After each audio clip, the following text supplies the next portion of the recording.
నమస్తే రమగారు. నమస్తే జయ. రమగారు, మనకి సంకటహర చతుర్థి ఉంది. ఈ రోజు యొక్క విశిష్టత. ప్రతి నెల వస్తుంది. అవును. నెల నెల వచ్చేది. పౌర్ణమి తర్వాత వచ్చే 4వ రోజు. దీంట్లో ఒక సాధారణ నియమం ఏంటంటే చవితి రాత్రిపూట ఉండాలి. హుహు. పగలు చవితి అయిపోయిందనుకో 4 గంటలకు అయిపోతుంది. ముందు రోజు రాత్రి ఎన్నింటికి వచ్చిందో చూసుకుని రాత్రిపూట చేయాలని చెప్తారు. ఈ సంకటహార చతుర్థులు చేయటము మన వైపు కంటే ఎక్కువగా తమిళ, కర్ణాటక, మహారాష్ట్ర ప్రాంతాల్లో కనపడుతుంది. ఈ ప్రాంతాల్లో గాణాపత్యం అని ఒక ప్రత్యేక మతం ఉంది జయ. మనకి ఉన్నాయి కదా రకరకాల మతాలు, శైవం, వైష్ణవం, సౌరం, హ్మ్. శాక్తేయం. దాంతోపాటు గాణాపత్యము అంటే గణపతి యొక్క మతం. హుహు. విశేషంగా మహారాష్ట్రియన్స్ కనపడతారు. వాళ్ళు ఎక్కువగా బప్ప, గణపతి బప్ప. గణపతి బప్పానే, బప్ప అన్నిటికీ బప్పానే. మిగిలిన దైవాల కంటే కూడా ఎక్కువగా గాణాపత్యం మనకి మహారాష్ట్రలో కనపడుతుంది. కర్ణాటకలో, తమిళనాడులో కూడా కనిపిస్తుంది. మనం వాళ్ళ వెనకాల వాళ్ళం. మనకు కొంత తక్కువే. మనం విశేషంగా చేసేది ఏంటి? గణపతి నవరాత్రులు, చతుర్థి చేసుకుంటాం. ఏదో చతుర్థి చేసుకోవటమే. 9 రోజులు చేయటం కూడా క్రమంగా మనం ఈ మన స్వతంత్రోద్యమం తర్వాత చేసుకోవడానికి విశేషమైన పండగలు సామూహికంగా చేసుకోవడానికి కావాల్సి వచ్చి అట్లా అట్లా అట్లా అట్లా పెరిగాం. క్రమంగా ఏంటంటే మనం అన్ని రకాల పద్ధతులు కొన్ని నేర్చుకుంటున్నాం కదా, విశేషమైనవి, మంచివి. ఎక్కడితో కాదు, మన కథలో ఉంది ఎలాగూ. అవును. అందుకని ఈ సంకటహార చవితిని చేసుకోవటం ఒక విధానంగా ఇప్పుడు మనకు కనిపిస్తుంది. ఇంతకు ముందు కూడా మనం ఒకసారి చెప్పాం, మళ్ళీ ఇంకొకసారి చెప్పుకుంటున్నాం. ఇదేంటంటే కృష్ణపక్షంలో వచ్చే చవితి. మామూలు చవితి ఎప్పుడు వస్తుంది? భాద్రపద శుక్ల చతుర్థి ఆ! కదా. కానీ ప్రతి నెల వచ్చేటువంటి కృష్ణ చతుర్థి నాడు సంకటాలు తొలగిస్తాడు వినాయకుడు. అసలు చవితి అంటేనే వినాయకుడిది అవును. కదా. నెలలో ఏడాదిలో 24 చవితులు వస్తాయి. అందులో ప్రధానమైన చవితి ఒక్క శుక్ల చవితి. శుక్ల చవితులు వదిలిపెట్టేది. కృష్ణ చవితులు 12.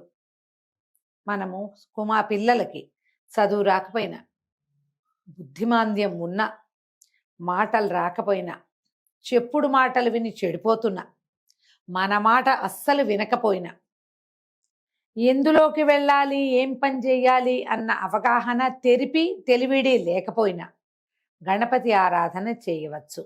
మామూలుగానే మనం ఏదైనా పని మొదలు పెడితే ముందు గణపతినే ప్రార్థిస్తాం. మొదటి ప్రార్థన ఆయనదే కదా. అలాంటివే కాకుండా ఇట్లా మనకి సమస్యలు ఉన్నప్పుడు మనం ఈ పని చేయొచ్చు. సాధారణంగా పిల్లలు మంకుగా ఉన్నారు, మాట వింటలేదు, బాగా చదవట్లా, కాన్సన్ట్రేషన్ లేదు, ఫోకస్ లేదు అనగానే పెద్దవారందరూ ఏం చెప్తారు? దేవాలయానికి తీసుకుపోయి గణపతికి ఓ 11 ప్రదక్షిణాలు చేయించండి, 11 గుంజీలు చేయించండి, గణపతికి కుడుములు పోయండి, ఉండ్రాళ్ళు పోయమంటారు. అవును. ఇది చెప్పుకుంటాం మనం. ఇది ఎక్కడి నుంచైనా రాని ఈ పద్ధతి. గణపతిని ప్రార్థిస్తే జ్ఞానం పెరుగుతుంది, సూక్ష్మమైన బుద్ధి అలవడుతుంది, ఫోకస్ వస్తుంది.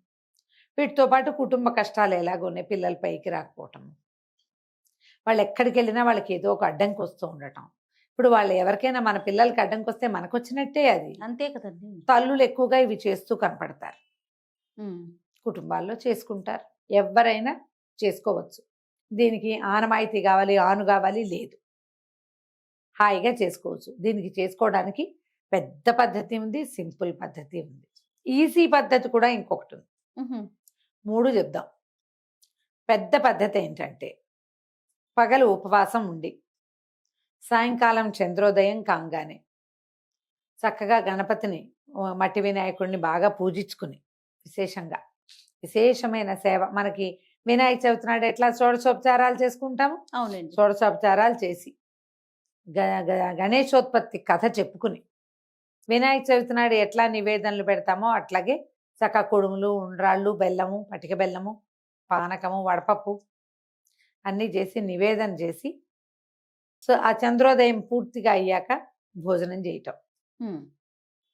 ఇప్పుడు ఇన్ని రకాలు చేయాలంటే ఈ ఉద్యోగస్తులు, చిన్నపిల్లల వాళ్ళు, కొంతమంది చేయి పట్టని వాళ్ళు కష్టపడతారు కదా.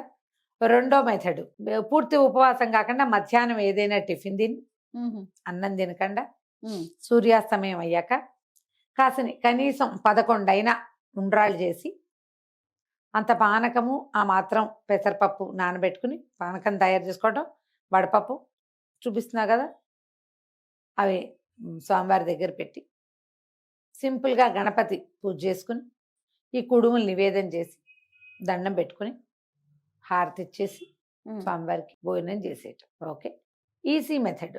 ఉపవాసం ఉంటారో ఉండరో ఏదో ఒకటి మీకు దోచింది. సంకటహర చతుర్థి నాడు సాయంకాలం గణపతి ఆరాధన జరిగే ఏ దేవాలయానికైనా వెళ్ళిపోయి అక్కడ అష్టోత్తరమో ఏదో పూజ చేస్తారు, అది చేయించుకుని హారతి ఇచ్చే వేళకి చూసి దండం పెట్టుకుని ప్రసాదం పెడతారు, పుచ్చుకోండి.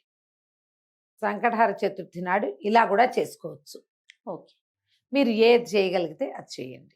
ప్రతి నెల వస్తాయి. దీనికి ఈజీ మెథడ్ ఏంటి, మన దగ్గర ఒక క్యాలెండర్ ఉంటే క్యాలెండర్లో వాళ్ళే బుజ్జి వినాయకుడు బొమ్మ వేసి కనపడుతుంది. మీరు రౌండ్ ఆఫ్ చేసి పెట్టుకోండి.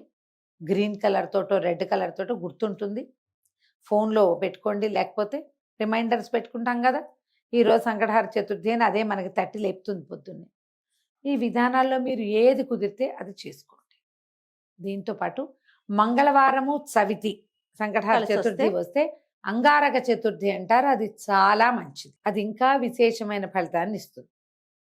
సంవత్సరంలో 1-2 సార్లు రావచ్చు. ఈ ఏడాది ఇంకా మన క్యాలెండర్ చెప్తాం కదా, అప్పుడు చెప్పుకుందాం ఆ సంకటహర చతుర్థులు ఎన్ని ఉన్నాయి, అంగారక చతుర్థి వచ్చిందా లేదా అనేది చూసి చెప్దాం. ఓకే, జనవరి 1 తర్వాత క్యాలెండర్ చేస్తాం కదా ఒకరోజు, అప్పుడు చెప్పచ్చు. ఎప్పుడు కూడా చవితి నాడు ఉపవాసం ఉంటే మీరు సంకటహర చతుర్థి స్వామిని పూజించాలి అన్న ఆలోచన ఉంటే మొదట నోటికి తాళం వేసుకోండి. వారిని దుర్భాషలాడద్దు. గొడవకి దారి తీసే ఏ విషయంలోకి మీరు వెళ్ళబోకండి. ఈ జ్ఞాపకాన్ని పాటించండి, మర్చిపోవద్దు. ఈ నియమం ఉండాలి. ఉండి మనం చక్కగా పూజ చేసుకోవచ్చు. నేనైతే మధ్యలో అదే పాటిస్తాను జయ. 99% నేను పగలు ఏదైనా కాస్త కొద్దిగా తిని మధ్యాహ్నం భోజనం చేయను. చిన్న టిఫిన్ ఏదైనా తిని మార్నింగ్ బ్రేక్ఫాస్ట్ చేస్తే ఇంకా లంచ్ లేదు. సాయంకాలం వేసరికి ఉండ్రాలు చేసేసుకుని నాకు రుణహర్తృ గణపతి స్తోత్రం ఉంది. గణపతి 12 నామావళి 16 నామావళి ఉన్నాయి. ఈ 3 రోజువారీ చదువుకునేవి. అందులో ఒక మంత్రం వస్తుంది రుణహర్తృ గణపతి స్తోత్రంలో. ఆ మంత్రాన్ని ఎక్కువ సార్లు చేసుకుంటారు. దండం పెట్టుకుని స్వామివారికి నివేదన చేసేసి పంచోపచారాలు చేసి గంధం పుష్పం సమర్పయామి చేస్తాను. ఈ నివేదన చేసి హారతి ఇచ్చి ఉండ్రాళ్ళు చక్కగా ఖర్చు పెట్టి వినిమయం చేసి రాత్రికి వంట చేసుకుని భోజనం చేస్తాను. అసలు 3 వంతులు పెద్ద వంట కూడా చేయటం లేదు, కుడుములతోటే గడిపేస్తా కూడా నేను. అవి ఎక్కువే అవుతూ ఉంటాయి కాబట్టి నేనైతే ఇదే పాటిస్తా. అవకాశం కుదిరి ఏదైనా గుడికి వెళ్ళగలిగామంటే మరీ మంచిది. చక్కగా దేవాలయంలో స్వామివారికి హారతి ఇస్తారు, మంగళ నీరాజనాలు ఇస్తారు, అవన్నీ చూడొచ్చు. ప్రసాదం అక్కడ చేస్తారు, స్వామివారి నివేదన చేయబడుతుంది కాబట్టి అది తెచ్చుకుంటే ఇంకా మంచిది. మీకు ఏదైనా సమస్య, బుద్ధికి సంబంధించిన సమస్యలు, అనారోగ్యాలు, మానసిక సమస్యలు ఉన్న వాళ్ళకి తప్పకుండా సంకటహర చతుర్థి పనిచేస్తుంది. మీ అవకాశాన్ని బట్టి ఎలా కుదిరితే అట్లా చేసుకోండి. తప్పకుండా రమ్మగారు. నమస్తే. నమస్తే జీ.